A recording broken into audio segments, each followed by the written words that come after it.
Malta Għawdex, nilqawkom għal messaġġ tal-lejla ġewwa River of Love. Nirringrazzjaw il-mulej li blana tal-mulej ġim oħra 50 jiem oħra il-bibien tal-knejjes biex jkomplu jkun hemm is-servizzi, il-fellowships, laqdiet. Halleluja, kulħadd blana tal-mulej jirritorna għan-normal u biex nerġgħu ninaqdu u nfaħru lil Alla Sidna taħt saqaf wieħed taħt isem wieħed ta' Ġesu Kristu. Il-lejla għandna l-kelma tal-mulej għalikom bħalma jkollna kull nhar terba' u nhar ta' Sibt u l-ħadd fil-għodu. Darba l-lum il-mulej jitkellem minn fom il-qaddej tiegħu u t-tifel tiegħi. Altin Costa, halleluja. Il-qawh minn ġewwa djarkom u lestu ruhkom biex tirċievu l-kelma tal-mulej f'isem Ġesu Kristu. Fidejk, my brother.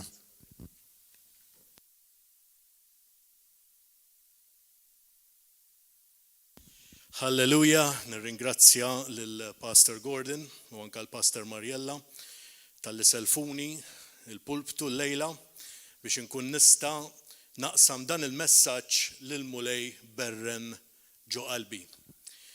Iva għalkemm mhux qed inkunu bħala ġemgħa, però xorta l-Ispirtu Santu qiegħed jaqadna ħaġa waħda jiftħilna qalbna, jiftħilna moħħna ħalli dak li llum il-mulej ħajtina ikun jista' iva inaqqaxna dejjem iżjed fi ġbija ta' Ġesu Kristu. Grazzi mulej. Nixtieq nibda b'naqra nota ta' ċajta. Kien hemm koppja li stiednet lill-pastor għall-ikel.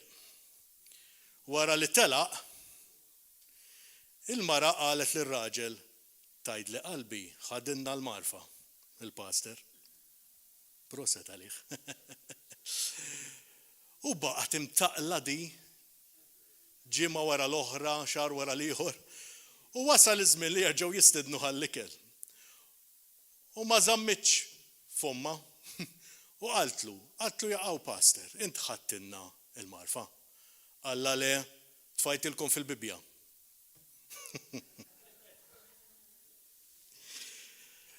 U propju din iċ-ċajta hemm ħafna sugu fiha. Kemm aħna Kristjani li verament qed inħallu l-kelma t'Alla tnaqqaxna. Amen. U kemm importanti li nħallu l-kelma t'Alla tiffurmana. U mhux għax għandna t-titlu ta' Kristjani, allura kollox huwa sew. Jekk inti s-siġra ma tix tiekol, jekk inti s-siġra ma tix in-nutriment, is-siġra ħatibda titbiel, ma tibdix tinduna mill-ewwel, imma tkun fil-proċess fejn hija saħħitha tibda tnemnem bil-mod il-mod. Amen. It-titlu tal-lum huwa titlu li mhux l-ewwel darba li smajna fuqu, però huwa titlu l-importanti li nixtarru sew l-ewwel wieħed jien. Sewwa, għax meta il-mulej jtik messaġġ, il-messaġġ qed titiħlilek, allura l-ewwel li għal min l-ewwel li jgħod huwa inti nnifsek, amen. U allura grazzi mulej, iftaħ li qalbi, iftaħ li moħħi, ħalli verament mhux biss nisimgħu dal-messaġġ imma nkun nista' ngħixu ta' kuljum. Halleluja. U l-messaġġ huwa x'qed iwaqqaf il-qawwa t'Alla minn ħajti. X'qed iwaqqaf il-qawwa t'Alla minn ħajti. Propju dik il-qawwa, l-istess qawwa li qajmet il-Kristu mill-mewt hija l-istess qawwa li tgħix f'kull minnu ta' Ġesu. Naqblu? Ekku. U fil-fatt qawwa tant kbira, qawwa saħansitra li ħalqet l-univers, il-kreazzjoni kollha qed tgħix ġo fina. Nistgħu nifhmuha? Le. Però hija dik propju dik il-qawwa li aħna għandna wkoll is-seta li nwaqfu f'ħajjitna. Jiġifieri, qawwa tant kbira għandna l-jett li aħna nwaqfuha. Issa ħanitlu iżjed fid-dettall fuqha sewwa. Huwa faċli li wieħed jgħid id-dnub jew nkella nuqqas ta' ubidjenza iwaqfu il-qawwa t'Alla u huwa kollu vera hekk hu. U ma l-iżjed kif taqbad tajt id-dnubiet tal-faċċata, nuqqas ta' obbedjenza, xi dnub li jidher bħal vizzi u daw l-affarijiet dawk huma id-dnubiet tal-faċċata jgħidulhom li iżjed huma prominenti. Sewwa? Però hemm affarijiet oħra u dawk iva verament waqfu l-qawwa talla, però hemm affarijiet oħra li diffiċli biex tarhom, però huma dawk l-iżjed kif taqbad tajt ħitan li jżommu l-qawwa talla milli timmanifesta fil-ħajja tagħna. Amen? Halleluja. U għalhekk illum ħanippruvaw għalkemm ovvjament f'sija ma tistax tajt kollox, però ħanippruvaw niffukaw fuq affarijiet li dawn jafu li qegħdin f'ħajjitna u ma nafux bihom u għalhekk l-Ispiritu Santu ħajftħilna qalbna biex inkunu nistgħu aħna nittekiljawhom bil-qawwa talla. Amen. Grazzi Ġesu. Joġbok kemm joġbok par żarbun, il-mument li inti toħroġ minnu dan qatt mu ħaterġa' tidħol fih. U qatt mu ħatilbsu għax ħajdejqek u ħajweġġak. Jista' jkun kien li kżeb żarbun għal qalbek. Sewwa, jekk ħrixt minnu. Sewwa. L-istess aħna nagħmlu fil-ħajja tagħna ġdida fi Kristu. Nippruvaw noperaw fl-awtorità li tagħna Ġesu Kristu bl-attitudni tal-bniedem li suppost ilu mejjed u msallab fi Kristu. Amen. U allura din hija waħda mill-iżjed elementi li jżommu il-qawwa talla milli timmanifesta fil-ħajja tagħna. Li għalkemm itwilidna mill-ġdid fl-ispirtu, l-attitudni tagħna, ir-ruħ tagħna u ovvjament il-ġisem isegwi dak li r-ruħ qed tajt, sewwa għadhom ankrati fil-passat. Il-passat li joħloqilna il-futur tagħna. Bekk illum ħanamlu dik li għajdula espożizzjoni li ġifieri ħaniftħu iżjed fil-kelma fil-kapitlu propju ta' Mattew kapitlu 9. U nistedinkom fejn qegħdin fid-djar tagħkom tiftħu Mattew kapitlu 9. Ħanaqra għalkemm ħanaqraħħa bil-Malti, però daħħalt in-noti ta' dik li jgħidula bl-Ingliż l-Amplified Version għax tifrex iżjed fuqha. U ħanaqraw biċċa u nkunu nistgħu nitkellmu fuqha.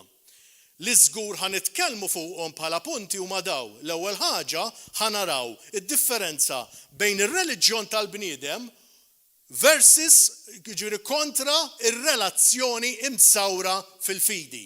Dik l-ewwel waħda. It-tieni ħaġa ħanaraw hija x'joħnoq jonkella xi waqqaf il-qawwa talla milli topera fil-ħajjitna li hija l-element tat-tema tal-lum. Mbagħad it-tielet punt huwa l-elementi li jħejju triq għall-qawwa talla biex topera f'ħajjitna. X'inhu huma daw l-elementi biex verament il-qawwa talla tkun tista' timmanifesta bil-qawwa kollha. Amen. Ukoll ir-raba' punt huwa li noperaw fin-natura ġdida tagħna. Amen. Issa. Mela ħanibdew minn Mattew kapitlu 9 vers 1. U ħajaqra hekk, u jgħid hekk. Iva Spiritu Santu kun int li tmexxina. Iva Spiritu Santu. Nitolbuk mulej biex verament u Alla tiegħek aħna u naqraw il-kelma tiegħek joħroġ minna mulej dak is-sugu kollu.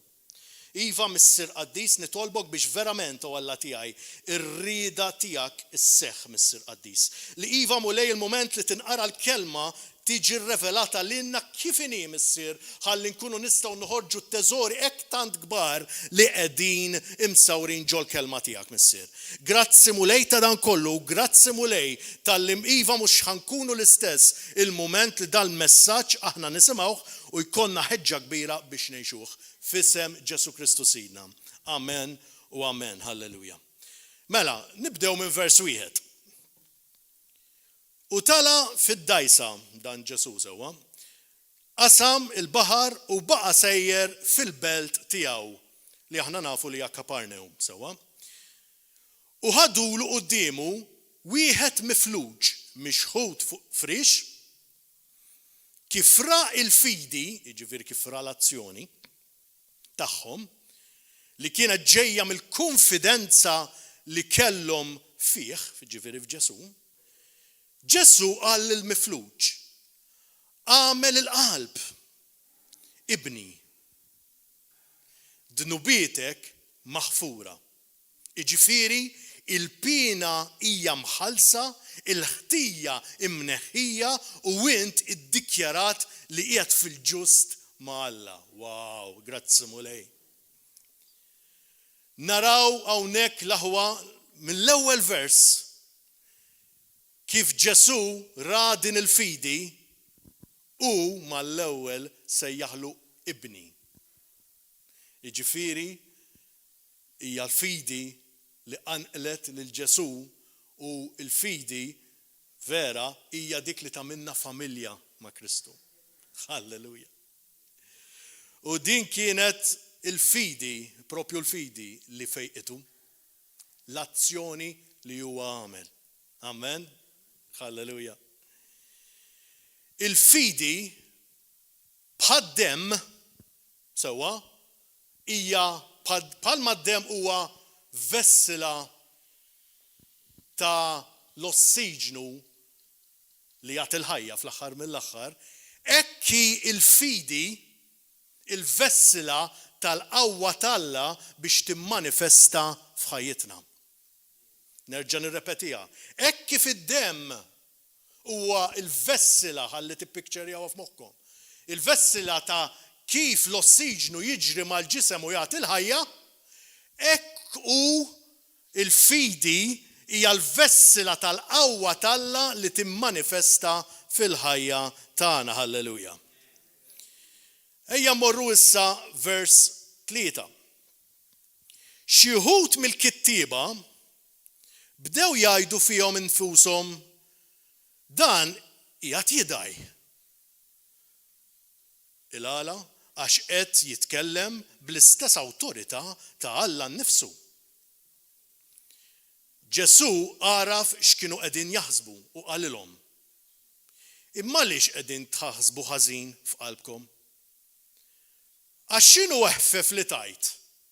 Dnubietek maħfura? Jew tajt qumu imxi? Fil-fatt, it-tnejn huma impossibbli għal bniedem imma possibbli għal Alla. Amen. Nieħdu spunt minn dan li għadna kemm qrajna. L-erf bla revelazzjoni għax il-rejja il-kittiba kellhom ħafna erf, kellhom in-knowledge kollu ta' kif kienet il-kelma, jafuha bil-dots u bil-komas u bl-exclamation marks kollha fejn kienu. Jiġifieri l-erf ma jonqoshomx. Imma propju l-erf mingħajr revelazzjoni hija ċara li iva ma ġġalekx tara l-verità. Dik li jgħidula l-velu. Isek hemm velu, mingħajr revelazzjoni hemm velu li inti ma ġġalekx tara. Jiġifieri mhux kemm taf il-Bibja, imma kemm int umiljajt ruħek biex tisma' il-kelma t'Alla u li inti lest li inti tkun sottomess biex inti tagħmilha. Amen? Halleluja. Grazzi mulej, arrafna. Iżjed mulej. Kif nafu il-kittieba, l-iskribi ġifieri huma nies ta' riċerka kbira. Daw mhux qabdu fairy tale ġietom f'moħħhom u kitbuha. Huma nies li jirriċerkaw fuq li jirriċerkaw biex dak li jiktbu ikun eżatt. Però għal daqstant kien hemm xi ħaġa li waqfithom milli jagħmlu dan f'dan il-każ. U din hija ċara li hija l-gburija. Il-gburija li huma jafu iżjed minn ħadd ieħor għax xi ħaġa jorihom saħansitra mirakli dawn ma rawx minn vera hu. Saħansitra naraw iktar tard li jgħidulu li ġej mix-xitan. Jiġifieri, il-gburija hija waħda mill-elementi li jgħidula sottili, jiġifieri li ma tkunx qed tidher. L-gburija mhux li inti tippoppa sidrek u tajt jiena the best. Di mhux dik il-gburija. Sewwa. Il-gburija hija dik li inti minn għalik li taf kollox u wasalt u iva jgħidulek x'jgħidulek ħaddieħor qiegħed fi żballu u inti qiegħed fit-tajjeb. L-attitudni turi il-vera gburija. Amen. L-amat tant kien kbir li lanqas il-miraklu ma ġabhom f'sensihom lil daw. Miraklu li dan għallu mur aqbad u imxi. U qabad u mexa. U kienu jafuh daw. Kienu jafu li dan kien ilu snin hemm. Fej l-oħrajn issa narawha faħruh, daw memnux. U ma rridux jemnu u ġustifikaw u pruvaw jiġġustifikaw il-għala mhux jemnu. Il-gburija toqtol il-qawwa talla f'ħajtek u f'ħajti. Vers 6. Mela biex tkunu tafu il-bniedem għandu seta jaħfer id-nubiet fuq l-art għal Ġesu. Aqbad il-frix u mur lej darek. Dan qam u telaq lej daru imfejjaq u maħfur. In-nies meta raw dan, mhux l-iskrib, in-nies meta raw dan, beżaw u qabdu jfaħru l-Alla li tas-seta bħal din lill-bniedem. Halleluja. Naraw spunt minnu da. Aħna imsejħa biex noperaw bħal Kristu f'din l-art l-aħwa. U l-iskop huwa dejjem wieħed. La biex nider, la biex nuri kemm naf, imma biex nagħti glorja lill-Alla li jista' kollox. Dak kollu li Alla żejjinni bih qiegħed biss biex ismu jiġi mfakkar, biex ismu jiġi molli l fuq, biex ismu jiġi glorifikat, għax u biss jista' jagħti l-maħfra, u biss jista' jfejja, u biss jista' jeħles. M'għandi xejn tiegħi, dak kollu li huwa tajjeb fija huwa Kristu biss, u hekk hu f'kull Kristjan. Amen. U fil-fatt xi spunt u rridu noqogħdu attenti u hija checkpoint tagħna di għandha tkun li meta aħna xi ħadd ifaħħarna lilna personali ġifieri għandu jħossna skomdi. Għandu jħossna skomdi fil-punt li mhux imma b'mod falz, għandu jħossna skomdi għax inti taf li dak kollu li huwa tajjeb fik huwa ġej mill-mulej. Allura aħna inħossuna skomdi, ma permezz ta' dik l-iskumdità aħna nippuntaw mal-ewwel lejn Ġesu Kristu. Amen. Ġifieri il-moment li mhux qed iħossna skomdi u qed nintlew qed nieħdu pjaċir b'dak li jgħidu, Kristu stess għax il-Fariżej indirizzahom f'dil biċċa xogħol, għallhom intom ħadtu r-reward tagħkom f'din l-art. Għax ħadtu dak it-tifħir, żammejtuha likom tipo, u allura dak li intom m'għandkom xejn maħżun fis-salt natalla għax qed toħduh hawn ġod l-art. Ma lejja noqogħdu attenti l-aħwa li l-mument li l-mulej jużana u ħajużana u kollha kemm aħna ħajużana, irridu nkunu attenti immens li dejjem il-glorja joħodha hu u mhux billi ngħiduha biss, għax nafu ngħidu iva glorja l-mulej. Imma mbagħad l-attitudni tagħna turi li aħna isma' rridu dejjem nidru iżjed. Mhux għax tidher, il-kwistjoni għax tidher, għax hawn ministeri li bil-fors tidher. Ma jistax tafita, għandna l-pastor, kollu television su daw, imma dak huwa l-ministeru tiegħu li mhux qed ngħid mhux għalhekk qed ngħid, jien li qed ngħid huwa sewwa huwa li inti tagħmel biex inti tidher dejjem fil-limelight, biex inti tidher u ħadd ieħor jieħu id-dell. Le.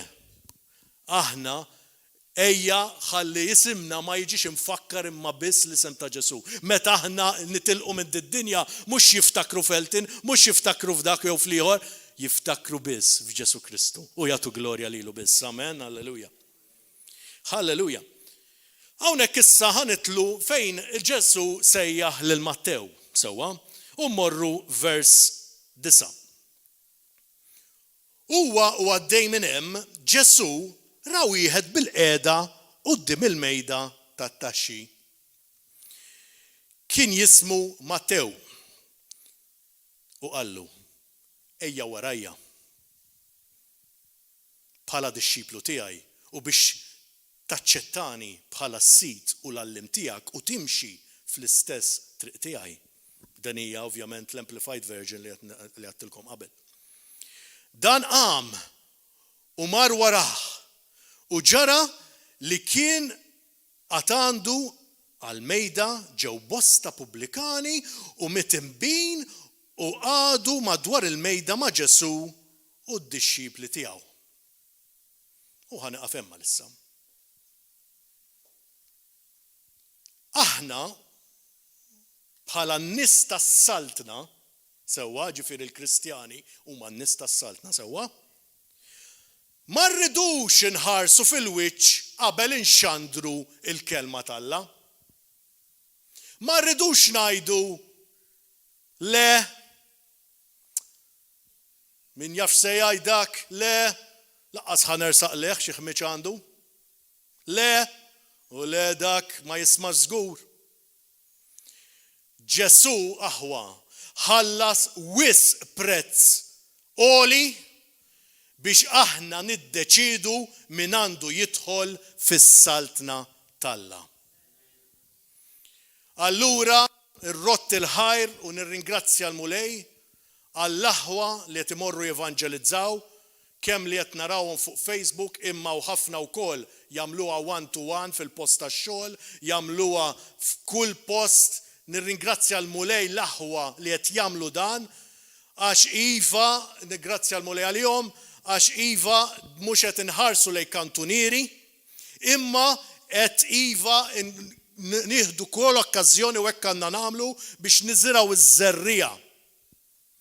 Dal-aħħar ukoll ikun hemm ikonna ħafna testimonjanzi li jtuna pjaċir li żerrija li tkun żrajt 10 snin qabel, 11 sena qabel, ukoll tieħu il-frott. Halleluja minna. U dik turik kif il-kelma hija ħajja fejn qed tgħidlek li once li l-kelma tiġi mxandra ma tmurx vojta, ma tmurx mingħajr xejn lejn il-mulej. Halleluja. Glorja l-Missier. Impressjonanti il-fatt li kif il-mulej sejjaħ lid-dixxiplu tiegħu huwa minnu fih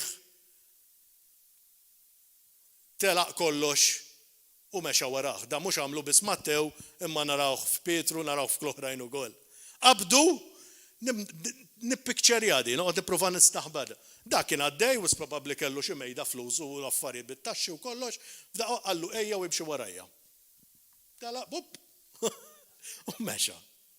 Il-qawwa t'Alla. Issa, dan x'ġara, x'irid jurina di, għax int meta tibda taħsibha u hekk importanti l-kelma mhux ġast taqraħħa imma timmedita fuqha. Meta jiġri hekk dak huwa sinifikat li Ġesu issa ġie il-priorità assoluta tiegħu. Jiġifieri dan neħħa kollox, x'kienu l-affarijiet importanti qudiemu ġew nulli, issa ġie biss Ġesu jgħod. Ġiju il-priorità assoluta. Issa ukoll ġifieri kollox qed idur ma' Ġesu. Kollox qed idur miegħu u sar il-qalba tal-eżistenza tal-dak li huwa mwieled mill-ġdid. Amen? U l-iskop ta' dan kollu li nagħmlu irid jagħti dejjem kif għadna qabel glorja lilu. Bl-Ingliż jgħiduha u toġobni ħafna dak il-vers to live, move and have our being in him. Li aħna nimxu, ngħixu, nimxu u iva l-eżistenza tagħna tkun imsawra fih. Halleluja. L-aċċ ta' min jaf li hu midneb ridu jisimgħu b'qalb miftuħa.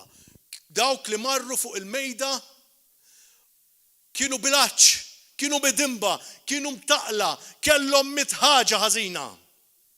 Imma kellu ħaġa tajba, l-iżjed ħaġa importanti, l-aċċ. Illum inti, x'aċċ għandek għall-mulej? Iva forsi qed tgħix ħajja perversa, qed tgħix ħajja kif jgħid il-Malti taqleb id-dinja. Inti llum qed tisma' dal-messaġġ. Għata għandek iċ-ċans, la tieħu nnifs il-mulej tak iċ-ċans. Li inti u tisma' dal-messaġġ, qalbek qed tinfetaħ għalih. Iva, int min int x'inhu l-passat tiegħek il-mulej lest li jilqak. Lest li jbiddillek ħajtek, lest li iva jtik bidu ġdid, mhux ibiddillek il-paġna, bidu ġdid. Għalaq ktieb u iftaħ ieħor. Halleluja. Dik għamilha miegħi u rrid jagħmilha miegħek ukoll, m'għandi xejn iżjed minnek jiena. Amen. Halleluja. Grazzi mulej ta' dil-grazzja hekk tant kbira. Halleluja. Vers 11. Meta raw dan il-Farizej qalu lid-dixxipli: għaliex jiekol mal-Pubblikani u mal-Mitinbin li mallem tagħkom? U semaħħom u qal: it-tabib ma jeħtieġuhx dawk li huma f'saħħithom iżda l-morda. Mela morru talmu xi tajt l-Iskrittura, xi ġifieri. Ħniena rrid għal min hu mifluġ. U mhux sagrifiċċju tal-annimali u sagrifiċċju li kien isemmi qabel, għax mhux lil-ġusti, jiġifieri dawk li ma jarawx il-ħtieġa li jinbidlu. Hemmhekk il-ġusti hekk tfisser. Ġejt insejjaħ jiena. Iżda l-midinbin, jiġifieri dawk li jarfu dnubithom u jagħmlu minn kollox biex ifittxu il-maħfra. Narawha naqra x'din hija verament importanti. Ġifieri min jaħseb li m'għandux bżonn il-maħfra, Ġesu ma ġiex għal dawk. Ġesu ġi għal minu bilaċ, għal minu iva mobbi bid-dnubiet, għal min għandu passat imkisser, għal min dak li llum qed jaħseb li huwa total loss. Il-mulej jekk int għandek laċ biex inti tibda ħajja ġdida fih, il-mulej qed jgħidlek illum ejja għandi ħanneħħilek il-peace. Ejja għandi ħaddik ħajja ġdida, ejja għandi ħaddik l-awtorità li jiena għandi biex inti tirrenja fuq dak kollu li qed jiġi kontrik. Halleluja. Wow. Glorja l-mulej. Għal ħniena rrid mhux sagrifiċċju. Kif issarraf dan kollu għallum? Ħniena rrid mhux sagrifiċċju. Tafu li hemm ċans li aħna ħriġna mir-reliġjon, ġejna mwilda mill-ġdid u erġajna dħalna ġo reliġjon ieħor. Taf li hawn ħafna Kristjani mwilda mill-ġdid, imma daħlu fin-nassa ta' reliġjon ieħor li issa minflok biddilna forsi l-ħadd li mmorru l-qudies, issa żidna l-frekwenza forsi l-erba', is-sibt jew kellha l-erba' jew l-ħadd. Qed tifhem? Ovvjament dan żmien ukoll waqqaf dan kollu. Imma apparti hekk nitlu fir-reliġjon anke pereżempju għax iva l-aqwa li ngħid it-talb ta' filgħodu, l-aqwa li ma nimx ħsara l ħadd ieħor, l-aqwa li nisma' xi messaġġ fuq YouTube. U ma ndejjaq il-ħadd. Ma tgħidix bil-kliem, però l-attitudni x'qed issarraf. Dan huwa sottili li nerġgħu nitlu fih mingħajr ma nafu l-aħwa. U għalhekk importanti messaġġi bħal daw, għalhekk importanti nistudjaw il-kelma bir-reqqa għax iġaluna narfu fejn hemm mixquq f'ħajjitna li għadna qaset naraw. Għalhekk il-kelma hija d-dawl għax il-mument li jitfalek id-dawl tinduna l-qmis ma ddejtix sew hawnhekk għax hawn reflektor fuq jara tara. Hekk jagħmellek, hekk tagħmellek il-kelma. Halleluja. Halleluja. Qed ngħidlek għax mhux il-mara għamilta jien għamilta għax iktar naqlaħħa wara. Grazzi Mulej. Grazzi Ġesu. Glorja l-Missier. Halleluja. Qed inkunu l-aġenti ta' Kristu lejn id-dinja li mitlufa u lejn il-Knisja tiegħu. Ġiex affarijiet huma importanti. Lejn id-dinja u lejn il-Knisja. Lejn il-ġemma tiegħu, lejn ħutna. Jew waqafna, jew waqajna frutina oħra ta' xirka tal-ħin ta' talb u daqshekk kif għadna. Meta niġu biex nuru l-ħnina tagħna, inkunu hemm. Mhux biss mal-batut li jitkellem fuq hawn, imma maħutna. Meta tiġi msejħa għandna bżonn nies biex pereżempju jnatfu u dejjem jiġu l-istess 3-4 min nies. U taf li inti tista' tgħin. Dan huma ministeri ma jidhru xejn. Imma il-mulej jaraħħom b'rigward ikbar. Għax hemm l-umiltà fiha u hemm li inti m'għandx qed tieħu xi spazju prominenti fejn tista' tidher, allura il-ħadma fik tinħadem iżjed fil-fond il-mument li tumilja ruħek u tagħmel. Huwa ministeru importantissimu ħafna. Ħafna u nirringrazzja minn qalbi u nieħu l-okkażjoni li nirringrazzja minn qalbi dawk kollha li għal snin sħaħ jiġu innatfu u jagħmlu minn kollox wara ħadd ma jkunaw mentri anke saħansitra kien hemm il-festa u ġew jinatfu hawn.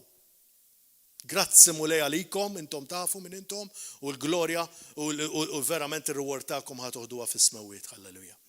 Nirringrazzja l-mulej. Però ma rridux nifqu hawn nirringrazzjaw il-mulej għalihom biss, jiena x'se nagħmel? X'se nagħmel? Taf, inti taf x'inhuwa, inti taf li inti tista' tagħti u ma tagħtix. Tinsiex illum l-Ispirtu Santu ħajnigżek fuq għadi. Għada ħajnigżek imma ma tagħmel xejn fuqha, trabbi l-kallu. Meta trabbi l-kallu mbagħad ma tibdix taraħ tiġi żjed u hemmhekk fejn tiġi l-problema. Hemmhekk fejn inti tista' mbagħad taqa' u anke saħansitra titbiet mix-xirka, titbiet mill-ġisem ta' Kristu, għax meta ma jkollokx il-feeling ta' dik in-naġġ li jtik l-Ispirtu Santu, hemmhekk inti tkun qiegħed fi triq tan-niżla u triq wiesa tat-telfin. Ejja niftħu qalbna sew l-aħwa. Ejja niftħu qalbna sew. Kristu ma milix għal xejn li mar jaħsel saqaj l-apostli. Dik rid jagħti messaġġ ċar ta' kif aħna għandna nkunu.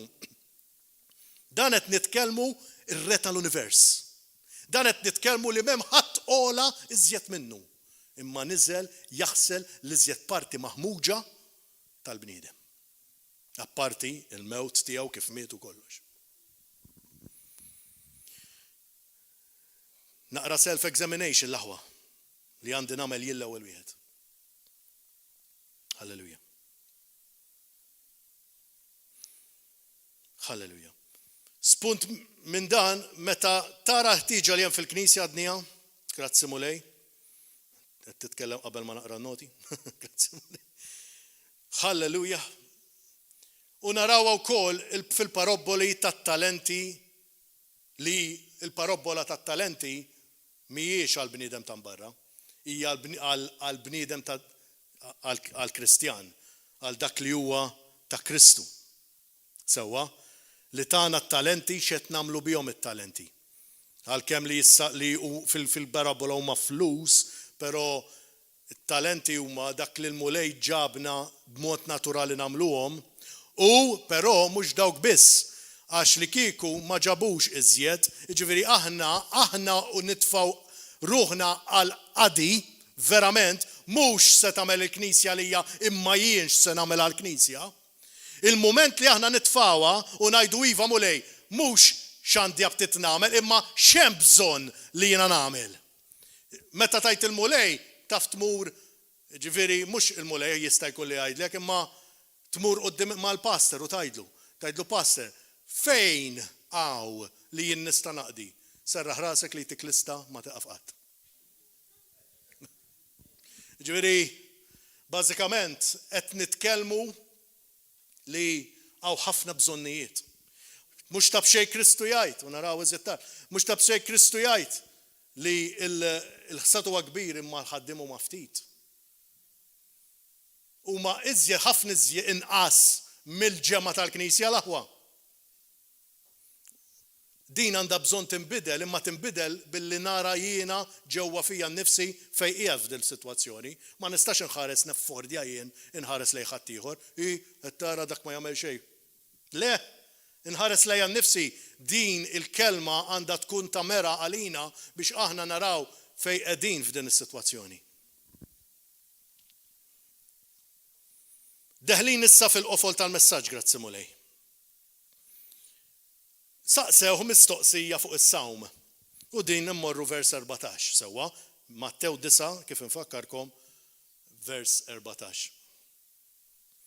Imbagħad resqu lejh id-dixxipli ta' Ġwanni li kien il-Battista u qalulu għaliex aħna u l-Fariżej insumu rit reliġjuż ġifieri, mod reliġjuż. U d-dixxipli tiegħek ma jsumux. Għalilhom Ġesu huwa l-mistieden huma l-mistednin tal-arus se jsewdu qalbhom sakemm l-arus ikun għadu magħhom. Imma jasal il-jum meta l-arus jitteħdilhom minn għandhom minn magħhom u mbagħad isumu. Vers 16 u hawnhekk fejn jiġi l-qofol tal-qofol. Ħadd ma jraqqa libsa qadima biċċa drab ġdida. Għax inkella r-ruqa issellet il-libsa u t-tiċrita tikber. Anqas ma jqedu l-imbit il-ġdid f'damiġġjani qodma tal-ġild. Li jkunu tilfu l-kapaċità li jiġġebdu. Sewwa? Għax inkella d-damiġġjani jinfaqgħu. L-imbit jinxteret u d-damiġġjani jintilfu u kemm l-imbit u d-damiġġjani jintilfu. Iżda l-imbit ġdid jitfaħ f'damiġġjani ġodda u hekk iżommu it-tnejn. Hawnhekk naraw li l-ebda rit reliġjuż ma jżid il-favur talla f'ħajtek. L-ebda rit reliġjuż biex nifteħ, rit reliġjuż magħmul mill-bniedem ma jżid il-qawwa talla f'ħajtek. Sewwa? Ġesu ġi biex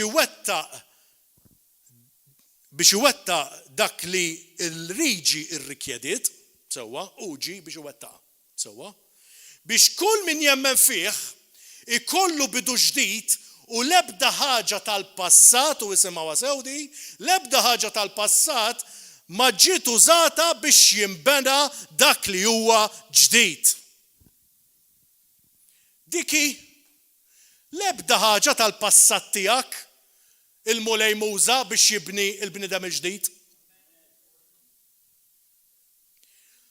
U din importanti, il-għala importanti.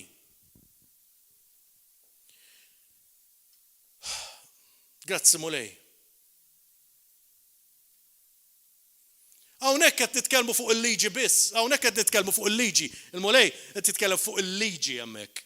Però mhux biss, irridu nieħdu iżjed minna aħna llum. Sewwa, għax l-ewwel nett aħna bħala il-Kristjani li ġejjin mill-ġentili biex niftehmu, ġifieri li ġejjin mhux mill-Lut, mill-linja tal-Lut, sewwa. Aħna m'għandniex qatt ma konna laqqas qatra taħt il-liġi qatt. Sewwa? Qatt. Ma kellna qatra liġi. Allura aħna rridu noħduha mill-ambitu. Sewwa? Ta' fejn konna qabel il-passat tagħna. X'inhu l-passat tagħna? X'ngħidu fuq l-attitudni tagħna pereżempju? Twelidna mill-ġdid u żammejna l-ilbies il-qodma, pereżempju. X'inhuma dawn l-ilbies qodma? Għamilna d-dar ġdida, imma żammejna kamra jisimha id-dnub favorit tiegħi. U xi kultant niftħu l-bieb u noqogħdu hemm. Attitudnijiet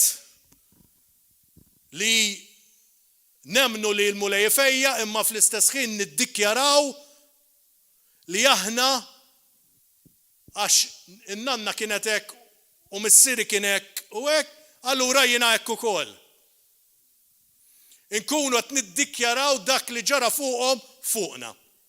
Mentri aħna imwilda mill-ġdid magħmulin fi xbija ta' Kristu l-antik għadda u issa qegħdin fil-ġdid nirrenjaw fih. Dik hija r-realtà tagħna, però b'dan il-ħalq, bl-attitudni tagħna, mhux biss bil-ħalq, inkunu qed nuru li għadna libsin bl-ilbies l-antiki. Mhux tab xejn Kristu u kuma kont nistragglja biex nifhimha, imma mbagħad tani revelazzjoni l-Ispirtu Santu bang wara ħafna żmien. Mhux tab xejn meta qal dak is-sultan meta ġab dik l-eżempju tas-sultan li l-ewwel stieden lil min kien ludi. Sewwa, ġifieri stieden lil dawk l-istedina qal biex imorru għat-tiġ. Ma ċċettawx għax wieħed mar jara n-naċ u l-mos. Hormar mal-mara. U li hormar jagħmel hekk u l-emmula għax tara l-alqa u m'għamilx. Mar biex jerġa' joħroġ biex iġibu dawk li sabu barra, li huma aħna, hello. Dak li sabu barra fejn qegħdin. Sewwa, u meta ġew ġottiċ, wieħed minnhom u di ma kontx nifhimha jien. Wieħed minnhom sewwa ma kellhomx l-ilbies adatt.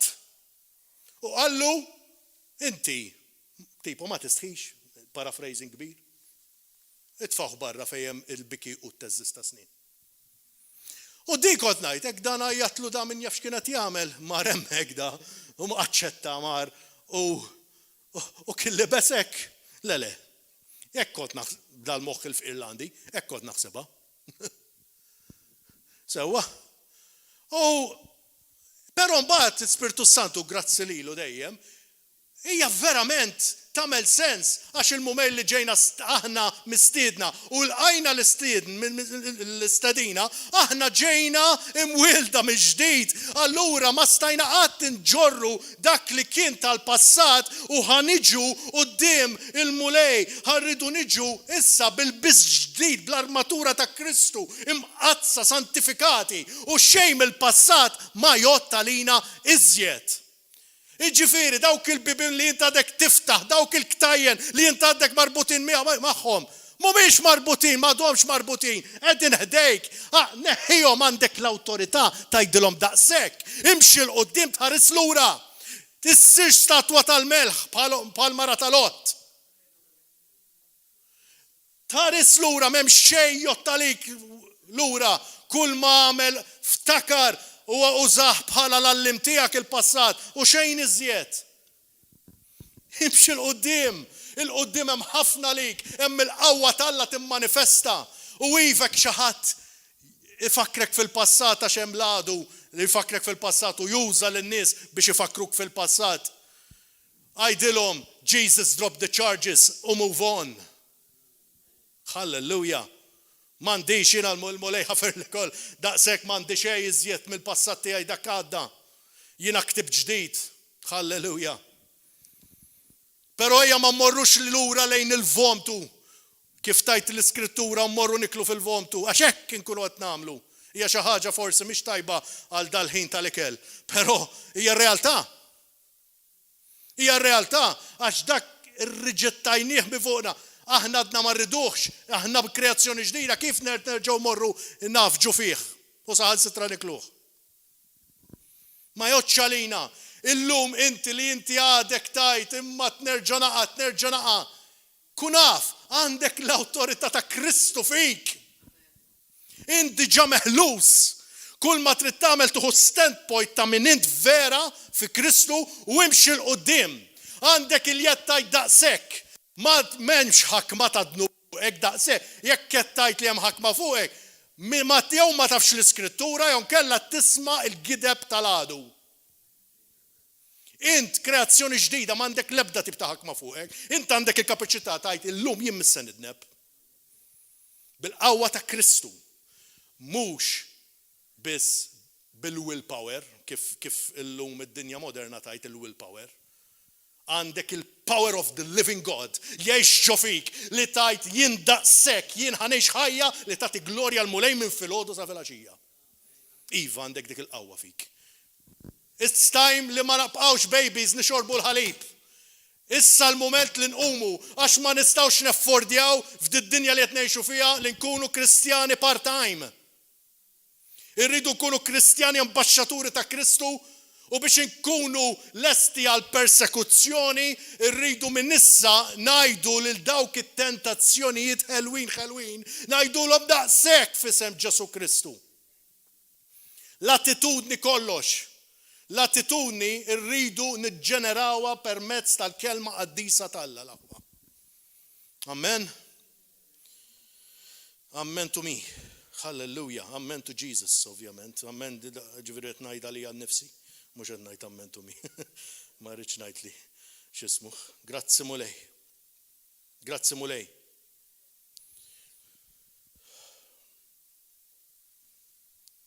Għandna mela.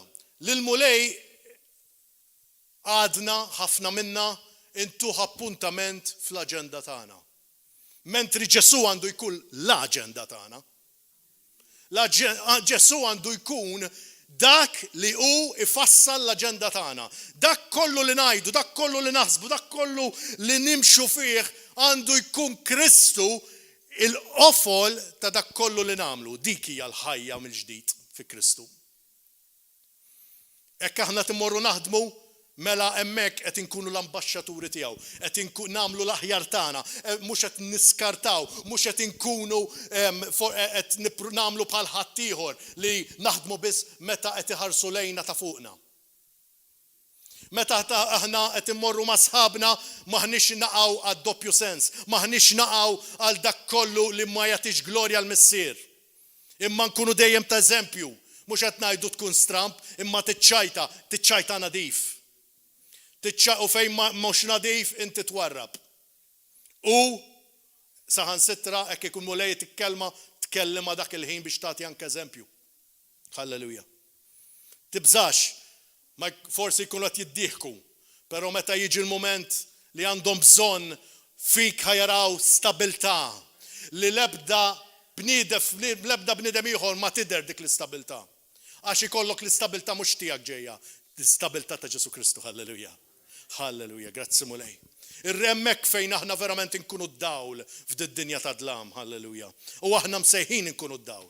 Aħna msejħin inkunu dik il-lampa mhux li mhix mottija imma li jkun qed jaraħħa kulħadd li hija tiddi. U xejn jkun qed tiddi il-kelma talla f'dak kollu li ngħidu fl-attitudni tagħna, kif nitkellmu, kif nepproċċjaw l-affarijiet.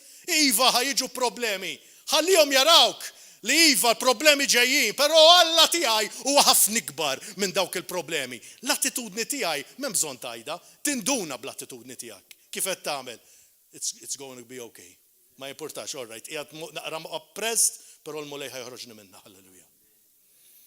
Dik hija l-attitudni, dik hemmhekk fejn titkellem. Għax għal xejn nippostjaw fuq Facebook u jien l-ewwel wieħed li nippostja ħafna fuq Facebook. Għal xejn mbagħad ħajti jiena ma tirriflettix il-glorja tal-Alla. Anzi tiġini għar. Nippostja xabba scriptures u mbagħad jarawni ngħix għar minn tad-dinja. Tiġi għar. Eżatt, skandlu hija skandlu kbir. Skandlu kbir. Assaltna tal-Alla u iva jkun qed ħammeġ l-isem tal-Alla. L-isem ta' Ġesu. Serja daqshekk l-aħwa dil-biċċa xogħol. Once li qed tajt li inti ta' Kristu, issa r-rifletturi qegħdin kollha fuqek. Halleluja. Ftakru di u di importanti, il-qawwa t'Alla ma tista' tuża l-ebda ħaġa mill-passat tiegħek. Il-qawwa t'Alla ma tista' tuża l-ebda ħaġa mill-passat tiegħek. All right? Ġifieri dik żgur, allura ninqataw. All things have gone. The new has come. L-affarijiet antiki telqu. Mhux qegħdin b'katina warajna xi kultant immorru fitxu fihom, telqu mixjin il-qudiem. Halleluja. Ejja naraw mbagħad vers 18. Grazzi mulej. Ejja naraw id-differenza issa ta' wieħed jimxi fil-fidi. Ħanaraw il-kuntrast. Mela l-ewwel rajna r-reliġjon. Rajna n-nies li huma mifnija fir-reliġjon tal-bniedem, issa ħanaraw il-kuntrast ta' bniedem jimxi fil-fidi. Kif aħna għandna nkunu, amen? Kemm isabiħa kelma tal-Alla, halleluja. Grazzi mulej. Vers 18. Kif kien għadu jgħidilhom dan, resaq leħ wieħed mill-kapijiet li kien uffiċjal tas-sinagoga sewwa kapijiet. Ixteħed f'riġleħ u qallu: Binti is-sissa għadha kemm mietet. Imma int ejja qiegħed idejk fuqha u hija tgħix. Ġesu qam u mar waraħ flimkien mad-dixxipli tiegħu. Neżaminaw u ninnutaw bir-reqqa dil-ħaġa li l-uffiċjal tas-sinagoga neża l-libsa tal-gburija. Il-libsa tal-Farizej biex niftehmu. Sewwa, dak kien hemm l-aħħaq, sewwa. Dik li l-Farizej qatt ma neżaw għad il-libsa. U mhux il-Farizej biss ma ħarsux il-bot. Il-moment li aħna niġħdu il-qawwa t'Alla, il-moment li aħna niġħdu nirreżistu l-kelma t'Alla, nkunu qed nerġgħu nilbsu dik il-libsa tal-gburija li ngħid jien mhux li tajt int mulej dik il-gburija. Bekk nidimbu aħna. Aħna forse tistreċċi ħafna nies. Aħna bħala Kristjani mwildin mill-ġdid għandna l-jiet li ma nidimbu qatt iżjed. Qatt iżjed. Nistgħu ngħixu ħajja qaddisa bħalma għex Kristu il-maġet jgħidha. Eżatt! Jekk aħna n-natura tagħna hija mibdula fi Kristu, mela x'ma nbidilx? Min natura ġdida tagħna x'ma nbidilx?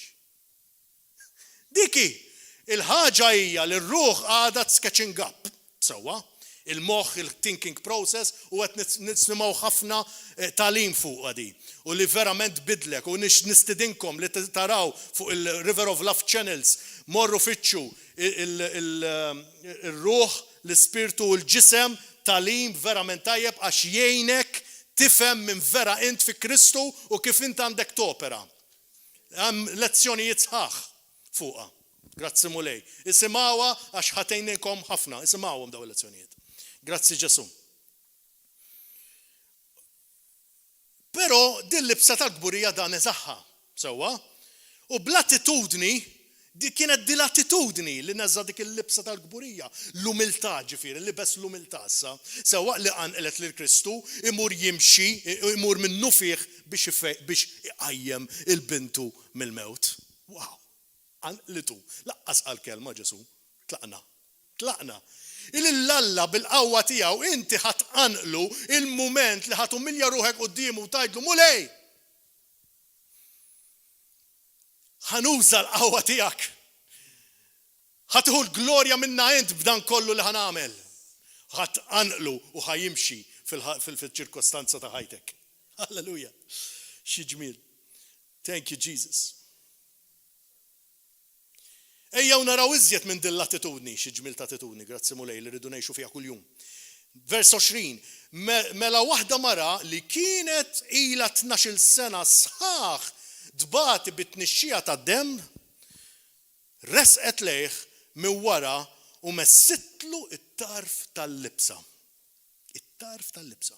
Għax bejna u bejn ruħha qalet isma' l-fidi. Sewwa, imqar jekk immiss il-libsa tiegħu infieq. Diki. Ġesu dar, boom, jekk, simgħu di. Ġesu dar lemaħa u qalilha. Għamel qalb binti, il-fidi tiegħek, il-fiduċja li jorejt fija ġifieri, fejqitek. U minn dak il-ħin stess, il-mara fiqet kompletament, halleluja. Toġobni n-narrattiva kif jgħidha Mattew, għax Mattew għata l-istorbju kif taqbad tajt li hemm fl-Evanġeli l-oħra, għalkemm imma importanti li jissemmew fl-Evanġeli l-oħra, imma iffoka fuq dak li qal Ġesu u dik li qalet il-mara.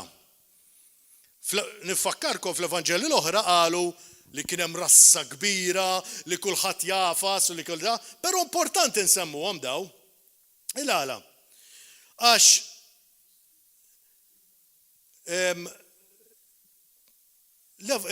mela, fil-fatt kien hemm dak it-trassis kollu.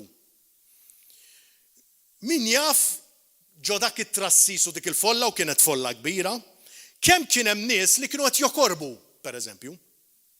Jokorbu.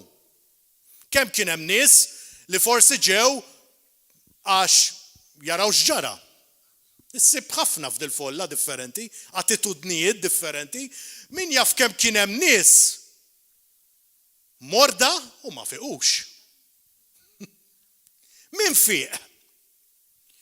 Dik għax kien hemm nisa wkoll li missew ħafna iżjed il-Ġesu kienu morda u ma fiqux wis probabbli, għax forsi ħabtu jew hekk u għaddej. Di missitlu t-tarf. Bil-fidi imma dik hija ċavetta, dik hija l-vessela tal-qawwa tal-Alla l-fidi. Kif missitlu t-tarf, il-qawwa tal-Alla ħarġet minn Ġesu u invaditila kull ċellola ta' ġisimha. Halleluja. Halleluja. Wow. Iġifieri rridu naraw di differenza. Grazzi mulej. L-attitudni tagħha kienet waħda ta' fidi kbira, ta' umilta kbira, tinsewx, di kienet imniċsa, di laqas suppost resqet lejħat, ġifieri di wkoll irriskjat ħajjita. Di rridu nifhmuha. Irriskjat ħajjita del-mara, ġifieri di setgħu ħaġruha, Ġifieri di kienet meta inti tkun imniġġes speċjalment bid-demm il-kultura ludija, hija inti tkun isseparat ma tistax tħallat. Ġifieri di il-fidi tagħha ġalita tagħmel affarijiet ukoll li setgħu jitfgħu f'periklu kbir.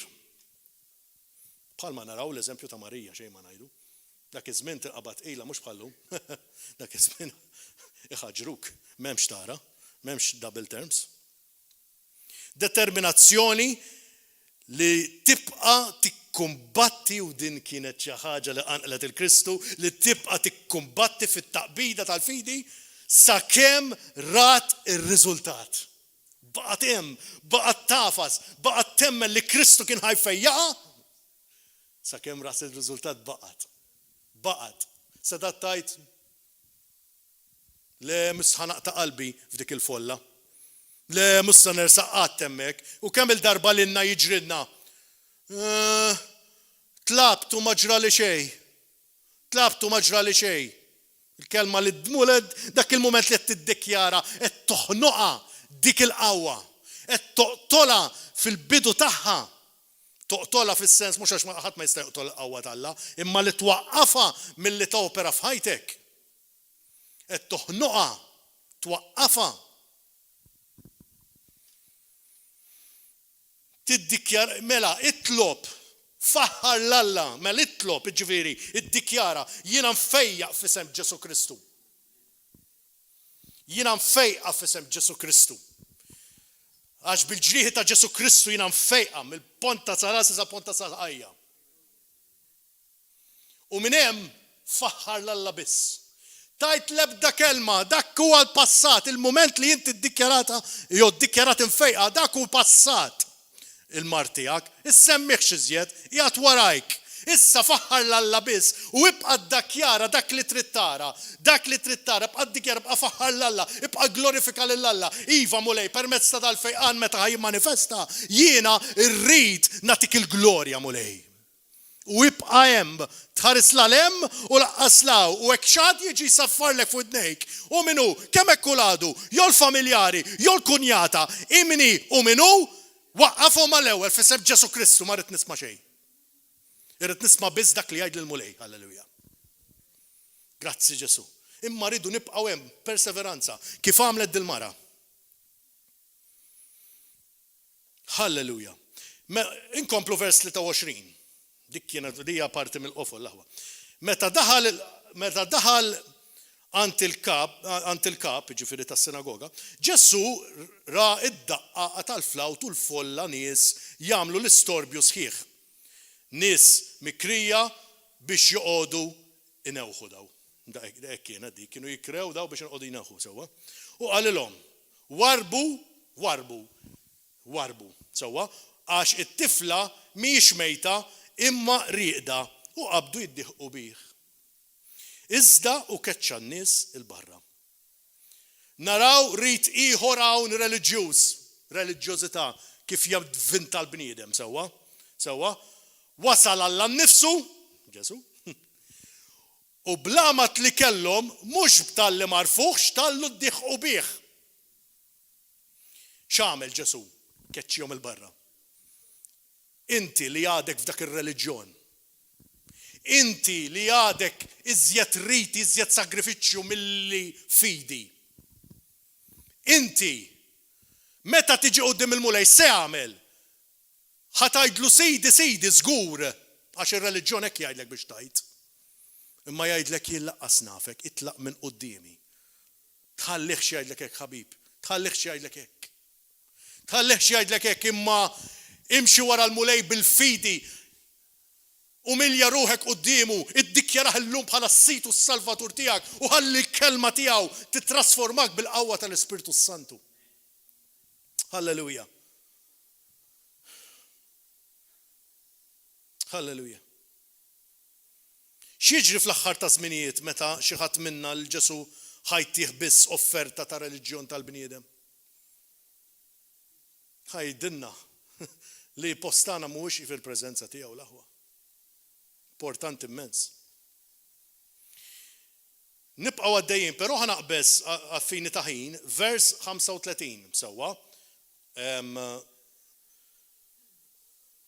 Ħalli ma ntawlux iżjed mill-suppost, però il-ġest huwa kollu fis-sugu ta' dawn l-iskrittur. Nistedinkom li wara tisimgħu dan ukoll anke taqrawh Mattew kapitlu 9, meta tkunu fil-ħemda mal-mulej.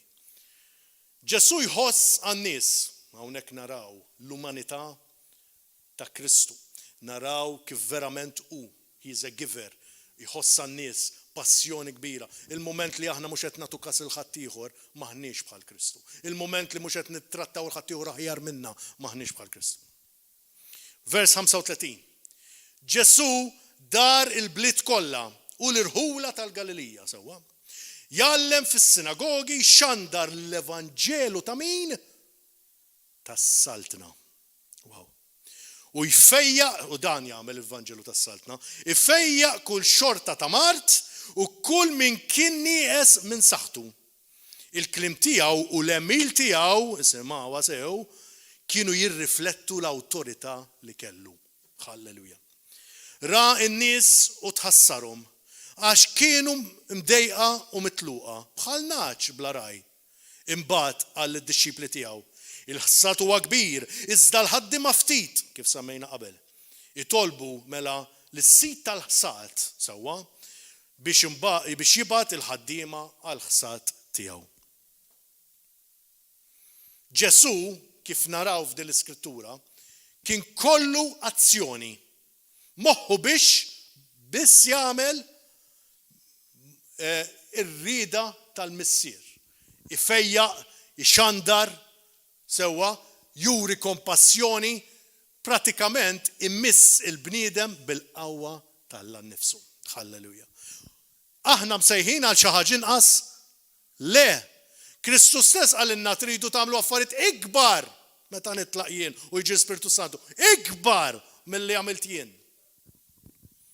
Mela Kristu qajjem il-nies mill-mewt, int kapaċi tagħmel da f'isem Ġesu Kristu. Mela Kristu fejjaq in-nies, int kapaċi tagħmel da bil-qawwa tal-isem li huwa fuq kull isem tiegħu, mhux bil-qawwa tiegħek, bil-qawwa tiegħu dejjem. Sewwa? Int kapaċi teħles minn dik id-droga, int kapaċi teħles mill-pornografija, int kapaċi iva tirranġa dak iż-żwiġġ tiegħek li tant ilek twebbes rasek. Li mhux se jaħdem, imma l-Kristu xejn mhu impossibbli. Kull ma trid tagħmel ġiex lura u tħalli lilu jieħu l-kontroll. Ma s-saċċa ċadmik ma nafx kienet, ma nemmen li xi ħadd hemm barra tmiss b'dak il-messaġġ huwa għalik iva. Halleluja. Ixandar il-Vanġelu tas-saltna kif għadna, l-Vanġelu ta' qawwa li teħles mid-dnub, il-qawwa li tat il-fejqan. Grazzi mulej, diġà għadniha. Il-Vanġelu li jeħles lil min huwa oppress. Il-klim tiegħu u l-għamil tiegħu kienu jirreflettu l-awtorità tiegħu. Il-klim tiegħi u l-azzjoni tiegħi qed jirriflettu l-awtorità li għandi f'Ġesu Kristu? Question mark għalija. Qed jirriflettu dan kollu? X'inhu huwa dak li qed iżommni? Hija l-attitudni, hija l-stubbornness ta' moħħi, hija għax jien joġobni id-dnub iżjed milli nagħmel ir-rida tal-Alla? Naħsbu ftit laħwa. Halleluja. Aħna imsejħin biex inkunu bħalu f'din l-art. Ġesu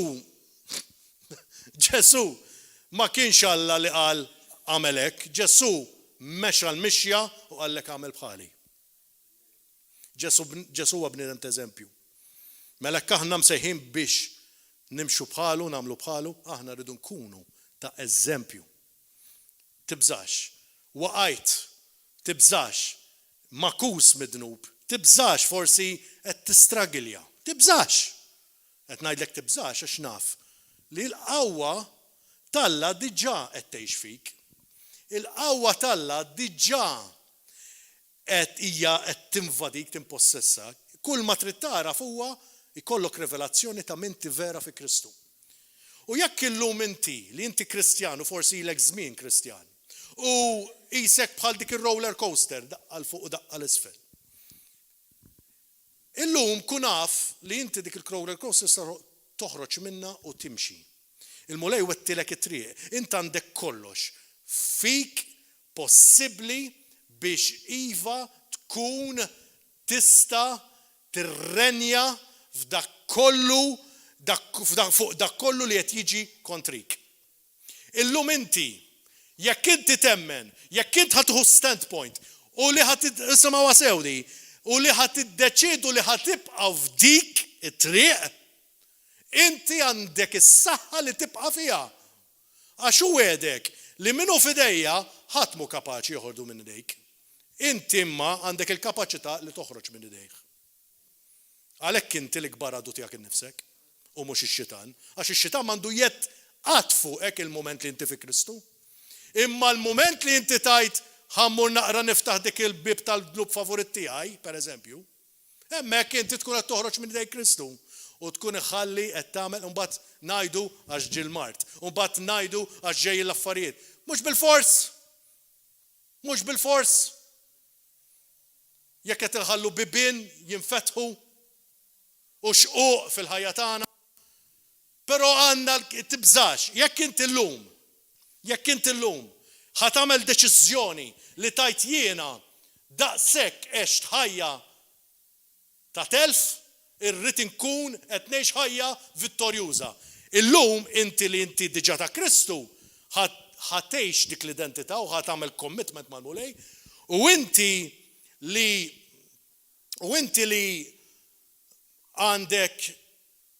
għandek ma tajtx il-ħajtek il-mulej, illum għandek iċ-ċans li tagħti ħajtek li l-antik dak kollu li kont qed tgħix fih sissa jitlaq u ħatibda ktib ġdid fi Kristu mimlija qawwa, mimlija saħħa li tkun kapaċi tirrenja fuq dak kollu li jiġi kontrik. Mela, jekk inti huwa int minn dil kategorija, itolbu dit-talba miegħi.